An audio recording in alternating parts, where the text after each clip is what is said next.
Last formula screen visible है? हाँ जी।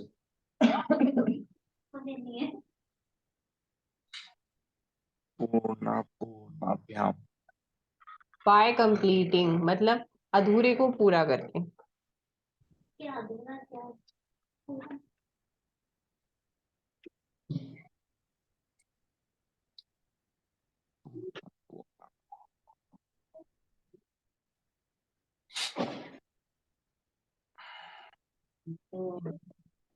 Square में तो इसको नहीं लिखा। तुम्हें पता है क्या? मैम तो 2% साइन है पता है? देखो अगर इससे क्वाड्रेटिक इक्वेशन के क्वेश्चन आते हैं तो लाइक ये वाला दे रखा है उसने तुम्हें, तो ये तो वैसे ही कंप्लीटेड है, पर अभी इसमें बुक में ये एग्जांपल है तो ये तो वैसे ही कंप्लीटेड है। डरता है फिर क्या करता है 6 और 1 हो गया। बताओ। नहीं सुनो, तो इसका कैसे करोगे कि जो पूर्णाभ्याम का प्रोसेस होता है कि जो भी हमें उसने इक्वेशन दे रखी है प्रोसेस को सीखो उसमें से किस नंबर से होल स्क्वायर बन रहा है। तो अगर मैं देखूं इन दोनों को देखना है आगे की दो टर्म, ठीक है, तो x+2 का अगर मैं होल स्क्वायर करूं तो क्या मिलता है x² + 4x, ठीक है। तो आगे की दो टर्म से हमें ये देखना होता है कि किस नंबर का होल स्क्वायर बन रहा है, ठीक। हाँ। वेट, तो यहाँ पे x+2 का होल स्क्वायर बन रहा है तो वो क्या होता है x² 4x + 4। तो बाकी के टर्म्स कितना बचा, यहाँ से x बच गया और यहाँ से क्यों नहीं देता क्या प्रॉब्लम 2 बच गया तुम्हारा, ठीक है। अब इसमें से ये कॉमन आ जाएगा x+2 और x+2 + 1। तो यहाँ प्रोसेस ये है। मोस्टली इसका यूज जो हम करते हैं वो क्यूबिक इक्वेशंस में करते हैं, मैंने क्वाड्रेटिक में भी बता दिया है। क्यूबिक करके दिखाऊं, एक समझ आ जाएगा, जितना लेंथी होगा उतना जल्दी समझ आ जाएगा। बता दो।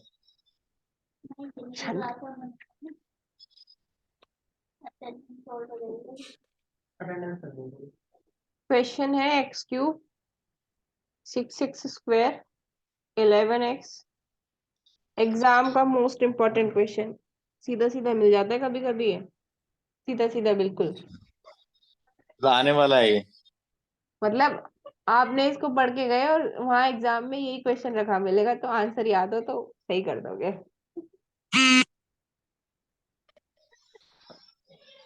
ठीक है। और एक इसमें चेंज और मिलता है, वो क्या मिलता है कि ये वाला, ये माइनस आ जाता है यहाँ पे। ऐसा क्वेश्चन मिलता है एग्जाम में, ये नहीं कि यही मिलेंगे, मैंने तो बताया, मैंने देखा जो अपने टाइम पे। तो अनिल सर की क्लास जिन्होंने भी पढ़ी है उन्होंने जो क्वेश्चन बताए हैं उन्हें पढ़ लेना। कभी कभी अनिल सर की। उनके क्वेश्चन एज इट इज मिल जाते हैं, ठीक है। ठीक है मैम, वो तो पूरी रिवाइज करनी पड़ेगी क्लास। हाँ तो ज्योमेट्री के जो तुमने सर ने क्वेश्चन कराए हैं तो उन्हें पढ़ लेना। सर ने जो होमवर्क में दिया हो किसी से सॉल्व ना हुआ हो तो उसे सॉल्व करने की कोशिश करना।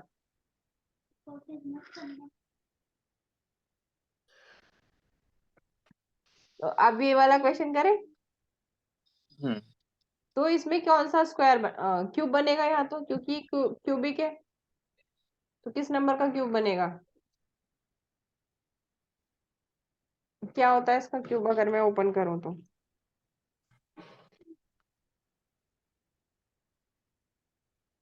x³ x³ + 8 है ना, हाँ जी। और उसके बाद 3। a³ b³ wait 2 wait wait wait wait वेट, रुको रुको पूरा लिखने दो मुझे। चलेंगे ना 2x कितना 6x² और 6x है ना। इसको हम दूसरे ब्रैकेट में नहीं लिखेंगे। कौन सा दूसरा ब्रैकेट? ऐसे लिख सकते हैं इसको। हाँ हाँ ठीक है। तो ये इतना पार्ट, ये फर्स्ट टू टर्म्स को कवर कर रहा है, तो x+2 का होल क्यूब। अब 6x भी इसमें कवर हो गए, तो बचा क्या बाहर? 5x, और 8 एक्स्ट्रा चला गया। 6+2 तो मतलब क्या बचेगा यहाँ पे? -2। इक्वेशन को भी बैलेंस रखना है, तो ये देखते हुए कि इक्वेशन में क्या एक्स्ट्रा गया है क्या कम गया है, वो यहाँ पे आएगा आपका। इसमें लोगों को कराना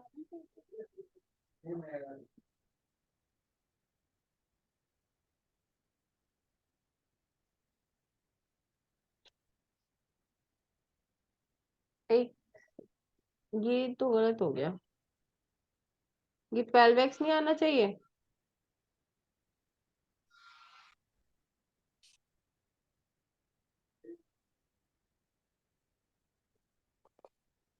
और 12x के अकॉर्डिंग फिर ये चेंज हो जाएगा,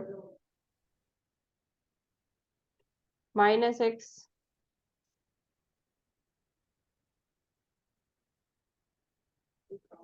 ठीक है, x+2 का होल क्यूब -x+2, और यहाँ से क्या कॉमन आ जाएगा? x+2 कॉमन आ जाएगा, x+2 का होल स्क्वायर -1। और इसके फैक्टर कैसे लिखोगे? x+2 x+2 -1 और x+2 +1, x+2 x+1 और x+3, ये इसके फैक्टर आ रहे हैं। ये फॉर्मूला है बाय कंप्लीटिंग स्क्वायर, पूर्णाभ्याम।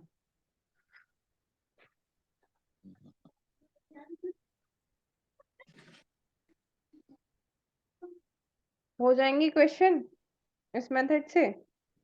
कोशिश करेंगे मैम। हाँ बिल्कुल, कोशिश नहीं, रिजल्ट भी चाहिए। ठीक है, अब इक्वेशन सर वो वाली रह गई है, जो कौन सा वाला कह रहे थे? Transpose and apply. और क्या क्या रह गया इसके अकॉर्डिंग? हाँ, और क्या क्या रह गया? मैम एक वो था शून्य साम्य समुच्चय। अरे वो तो उसमें ही आएगा, वो जब उसको कराएंगे अपॉन वाले, वो सारे एक साथ हो जाएंगे। सिलेबस अच्छा। बताओ क्या क्या रह गया है, फटाफट। मुझे कैसे 2 मिनट है, चेक करो।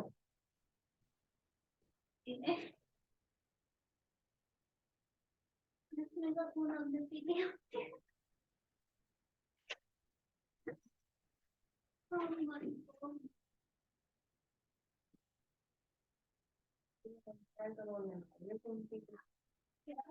प्लस 5 नहीं तो कौन सी साइड पे? मैं तो पीपीटी हो गया मेरा मेरा चार्जर भी लगा हुआ। देख लिया?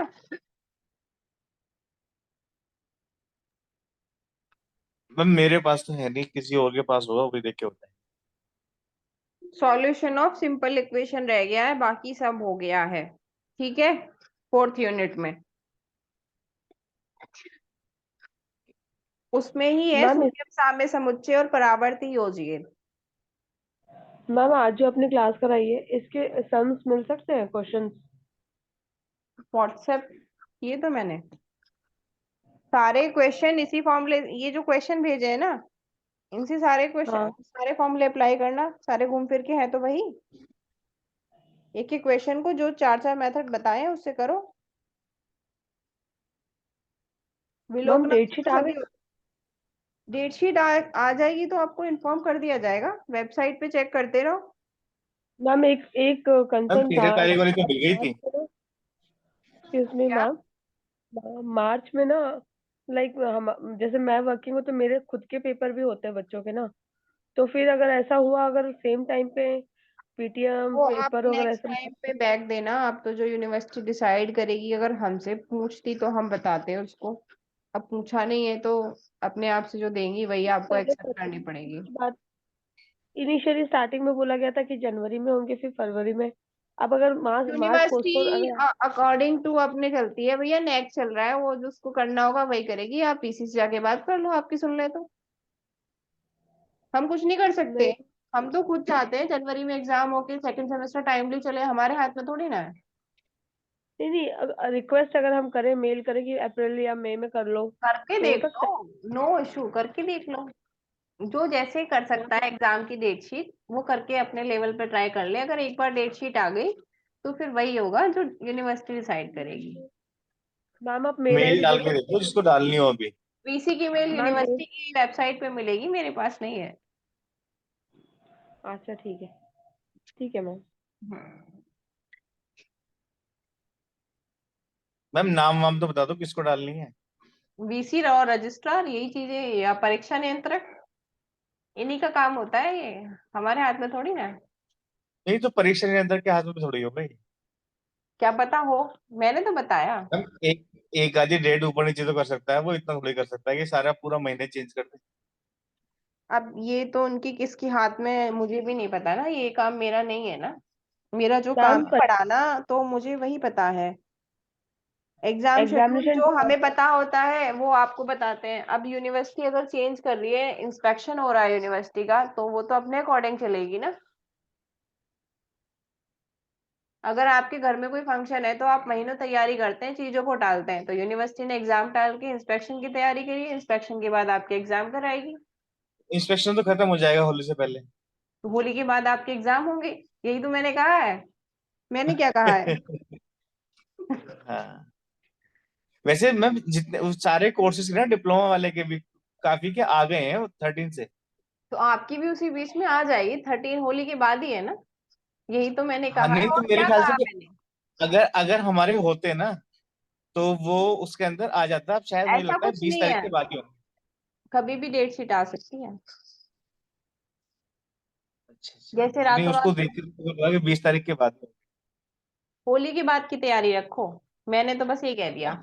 ठीक है, जी। मुझे ये पता है कि होली के बाद आपके एग्जाम होंगे। हम्म। बाकी अगर कोई किसी का एग्जाम छूट जाता है तो वो नेक्स्ट जब चलेगा, कोर्स तो रेगुलर चल रहा है, आप बैक दे सकते हैं। ऐसी कोई बात परेशानी की नहीं है, क्योंकि ऐसा तो होता ही है कि यूनिवर्सिटी की डेट शीट ना सबके अकॉर्डिंग नहीं होती है। और वो भी आपके अकॉर्डिंग नहीं देखेंगे, उन्हें भी एग्जाम शेड्यूल में एग्जाम कराने हैं, वो भी बंधे हुए हैं।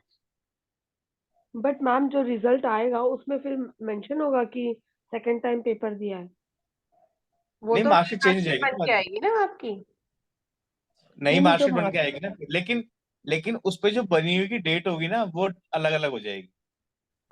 तो उससे कोई जो फर्क तो नीचे ऐसा थोड़ी ना स्टैम्प पड़ता है। इवेल्युएशन तो मार्क्स के बेसिस पे होता है, सबको पता होता है, नहीं दे पाए बहुत, हाँ उससे कोई फर्क नहीं पड़ता। आप मार्क्स कितने गेन कर रहे हैं उस बात से इफेक्ट होता है।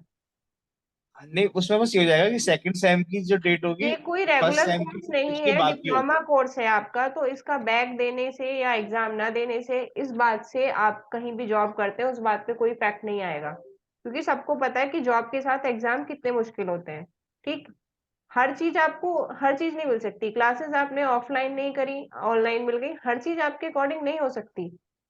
तो इस बात को बहस ना करते हुए क्लास को आगे बढ़ाएं। और बिल्कुल जिनके बढ़िया। माइग्रेशन नहीं आए हैं वो अपने सबमिट करें, नहीं तो मार्कशीट नहीं आएगी। प्रोसेस आप डिपार्टमेंटल ऑफिस से पता करें।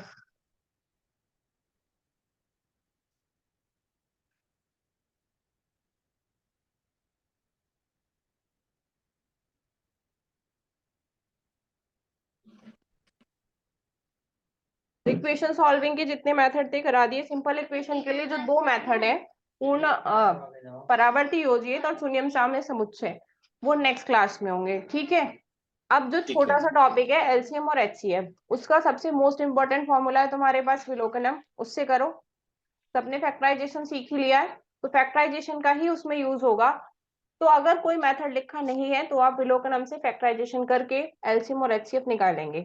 ठीक है, ठीक है। क्योंकि अगर आप जो मेथड से जाते हैं तो वो लेंदी होता है, मुझे भी पता है। अगर क्वाड्रेटिक इक्वेशन है और आपने फैक्टराइजेशन किया, तो आप जो भी आपको फैक्टर पता चल रहा है उसके अकॉर्डिंग आप एलसीएम और एचसीएफ उसका लिख दो। विलोकनम फॉर्मूले से किसी भी क्वेश्चन को कर सकते हैं, अगर आपको उसने कोई पर्टिकुलर फॉर्मूला नहीं लिखा है। पूरे मार्क्स मिलेंगे आपको। मैम एक क्वेश्चन फैक्टराइजेशन एक्चुअली मेरा मिस हो गया। रिकॉर्डिंग अपलोड हो जाएगी शाम तक, आप रिकॉर्डिंग में देखना। ठीक है होली मैम। तक मुझे तीनों पे ये दूसरा पेपर भी कवर कराना है आपका।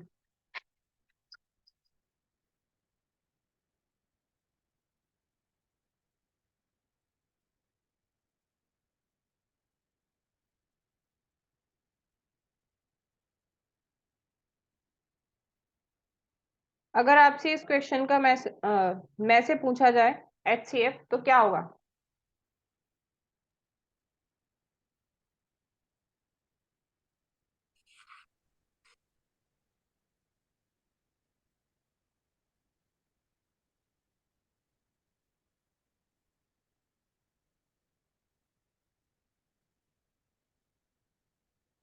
बताओ। x+7 और मैम 4 फैक्टर एक बन जाएंगे इसके। एक बार इसको ऐड कर लो और एक बार सब्ट्रैक्ट कर लो, तो ऐड करोगे तो क्या हाँ, मिलेगा? x² प्लस अच्छा एक बार ऐड कर लो, एक बार सब्ट्रैक्ट कर लो। क्या मिला? 2x x स्क्वायर हम्म प्लस 2x। 12x 2x ओ आपका नहीं कॉमन आ गया, 2x। x+1 बन गया। अब आपने इसको सब्ट्रैक्ट करना है, तो एक्स स्क्वायर 7x+6 और ये क्या हो जाएगा माइनस, ये प्लस और ये प्लस, तो ये कट गया, ये मिला आपको 12x। और ये क्या हो गया, ये तो +6 था ना, तो ये भी आपको मिल गया 12। 12 कॉमन लिया आपने तो आपको मिल गया x+1। तो इसका जो कॉमन फैक्टर आ रहा है वो 12। कांस्टेंट नहीं देखेंगे आप, ठीक है?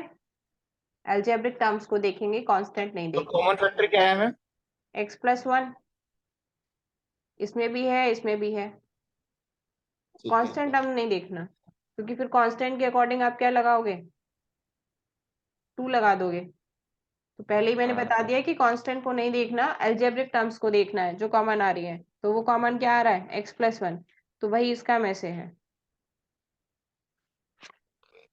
ठीक है। तो सब में यही करना है, प्लस एक बार माइनस। हाँ, सब में यही और करना है। एलसीएम के लिए और इस फॉर्मूले को कहते हैं हम लोपन स्थापनाभ्याम। लिख दो मैम इसके ऊपर। लोपन स्थापनाभ्याम। जो लोग अदर यूनिवर्सिटी से हैं, अपने माइग्रेशन के बारे में जब आप एग्जाम देने आओगे डिपार्टमेंटल ऑफिस को कांटेक्ट करके सबमिट करेंगे। 3 पेपर होंगे आपके, और एक्सटर्नल के साथ साथ आपके इंटरनल भी होंगे। ठीक है, सेम डे। सेम डे, क्योंकि फिर दूर वाले कहेंगे कि हम 3 दिन और एक्स्ट्रा नहीं आ सकते। इसलिए ये प्रोसेस है कि एक्सटर्नल के साथ ही आपका इंटरनल होगा। जो भी माइग्रेशन सबमिट नहीं करेगा अदर यूनिवर्सिटी का, ओरिजिनल सबमिट होगा और उनकी मार्कशीट रुक जाएंगी, आगे रिजल्ट भी रुक जाएगा। फिर आपको उस प्रोसेस जो भी यूनिवर्सिटी करेगी आपको उसी प्रोसेस से मिलेगा वो। इंटरनल कितने मार्क्स का होगा मैम? इंटरनल जब पेपर इंटरनल का बनेगा, मुझे पता चलेगा तब आपको भी बता देंगे, अभी मुझे नहीं पता नहीं है। तो वो तो कुछ होता तो होगा इंटरनेशनल नहीं, में अभी का मुझे कितने इंटरनल कितने। का आई थिंक 70 और 30 का रेशियो है। ओके। और जिनके प्रोजेक्ट बन गए हैं वो सबमिट करें अपने, उसके बाद ही आपकी वाइवा की डेट डिसाइड होगी। जितना लेट करोगे उतना लेट जाएगा, और क्या पता सडनली डिसाइड हो गई तो आप लोग के छूट जाएंगे। 50 नंबर के कम से कम प्रोजेक्ट हैं आपके, 100 नंबर का वाइवा है आपका। ठीक है। और एलसीएम के लिए क्या करोगे, विलोकनम से फैक्टराइजेशन करके और उसका एलसीएम बता देना। उसके लिए एक ही तरीका है, और इसके लिए मैंने मैसे के लिए फॉर्मूला बता दिया, लोपन स्थापनाभ्याम। जब आप एडिशन और सब्ट्रैक्शन करते हैं तो उसमें जो हमारी टर्म्स हैं, कुछ टर्म जो है वो लोप हो जाती हैं, इसलिए सूत्र को हम लोपन स्थापनाभ्याम कहते हैं। लोप का मतलब हिडन। और अगर इसका आपको एलसीएम निकालना है तो विलोकनम से इसके फैक्टराइजेशन करो, जो कॉमन आ रहा है वो नहीं आएगा, बाकी सब आएंगे। मतलब कॉमन जो आ रहा है वो एक बार लिखा जाएगा, ऐसा नहीं कि आप दोनों बार लिखोगे। जो कॉमन है वो एक बार, और जो कॉमन नहीं है वो जितना है वो सब लिखा जाएगा। फैक्टराइजेशन का जब एलसीएम आ रहा है तो आप उन फैक्टराइजेशन की मल्टीप्लाई नहीं करेंगे। लाइक एक में आया x+3, एक में आया x+2 और दूसरे में आया आपका x+3 और x-2। ठीक है, कोई दो इक्वेशन थी, उनके फैक्टराइजेशन ये मिले आपको और आपको लिखना है इसका एलसीएम। तो आप लिखेंगे x+3, x-2 एंड x+2। ये नहीं कि आप इनकी मल्टीप्लाई कर रहे हैं, बस इतना लिख के आओगे, इतना सफिशियंट है। मल्टीप्लाई करोगे गड़बड़ करोगे और कुछ भी नहीं मिलेगा फिर। तो जितना बताया है ना उतना लिखना सफिशियंट है, आप इतना ही लिखें, आपको पूरे मार्क्स मिलेंगे। फॉर्मूला विलोकनम। अब बताओ आज की क्लास में किसी को कोई डाउट? एक टॉपिक रह गया है बस, 2 फॉर्मूले, परावर्त योजित और शून्यम सम समुच्चय। इसके अलावा और कोई टॉपिक मेरी तरफ से तो अलजेब्रा में नहीं बचा है, कंप्लीट है। मैथमेटिशियन आपको पढ़ने हैं जो भी आपके सिलेबस में दिए गए हैं। ऐसा नहीं है कि आप थ्योरी मतलब ये वाला करके चले जाओ, कैलकुलेशन वाला, और उन्हें ना करके जाओ। उनसे रिलेटेड कुछ भी आ सकता है, वो आपसे उनसे रिलेटेड 4 किताबें पूछ ले, उनका जीवन परिचय पूछ ले, 2 शब्दों में मतलब 50 शब्दों में पूछ ले या 250-300 में पूछ ले, तो आप पूरा उसको प्रिपेयर करेंगे। ठीक है, उनकी कंट्रीब्यूशन पूछ सकता है, तो ये सब आपको उसमें से पढ़ के जाना है। वेरी शॉर्ट से लेकर लॉन्ग क्वेश्चन तक आपके मैथमेटिशियंस आ सकते हैं, तो आपको उस अकॉर्डिंग उन्हें पढ़ना है कि अगर उनकी बुक्स पूछी जाए, उनके बारे में कुछ पूछा जाए 50 शब्दों में, तो कितना लिखना है। 50 शब्दों में जब आप लिख रहे हैं तो उनका जन्म स्थान, उनका क्या कॉन्ट्रीब्यूशन है, ये आप लिखें। ऐसा नहीं कि वो शुरू शुरू की कहानी लिख दो और कॉन्ट्रीब्यूशन ना लिखो, तो वो पूरा नहीं माना जाता है। मैम ये गूगल से सर्च करना पड़ेगा या इसकी नोट्स मिल सकती है? गूगल से सर्च कर लो, जिन लोगों ने ये वो बुक ली है प्रगति प्रकाशन वाली, उनसे मैथमेटिशियन पूछ के देख लो, ये तो आप ग्रुप में डिस्कस कर लो। Okay ma'am. गूगल पे वैसे सब अवेलेबल हैं, सारे मैथमेटिशियन, सर्च करोगे मिल जाएगा। 300-350 शब्दों तक का पढ़ लो बस, इससे ज्यादा तो नहीं आएगा जहां तक है। ठीक है, किसी को कोई डाउट है? क्लास की रिकॉर्डिंग पहले वाली की भी अपलोड हो गई थी, जो रिवीजन कराया था अलजेब्रा का, ये भी अपलोड हो जाएगी। आप इनको पढ़ लो, उसके बाद जो क्वेरी हो वो नेक्स्ट क्लास में मुझे बता देना। नेक्स्ट एक और क्लास होगी अलजेब्रा रिवीजन की, उसके बाद अलजेब्रा खत्म, उसके बाद ज्योमेट्री की करेंगे बस। रश्मि मैम एक क्वेश्चन था, ये जो अपलोड की बात कर रहे हो आप कि अपलोड हो जाएगा, ये कहाँ पे अपलोड होता है? चैनल पे क्योंकि ग्रुप में है आपके चैनल का लिंक, वहां से सर्च करो, वहां से चैनल देखो। ठीक है, मैम एक बार दोबारा शेयर कर दो प्लीज। कोई किसी को बोल दो वो कर देगा। मैंने क्लास बहुत टाइम निकाल के लिया और अब मुझे जाना है, नेट की वजह से ओके। कोई टाइम नहीं है। तो जितनी होली तक क्लासेस हो रही हैं, या तो उन्हें रिकॉर्ड से देखो या कोशिश करो कि जब भी मैसेज आ रहा है ग्रुप को रेगुलर चेक करो। क्योंकि सुबह मुझ पे किसी का फोन आया था, स्टूडेंट का, आई थिंक ज्योति का, तो उसने भी पूछा था क्लास होगी या नहीं, मैंने मना किया था।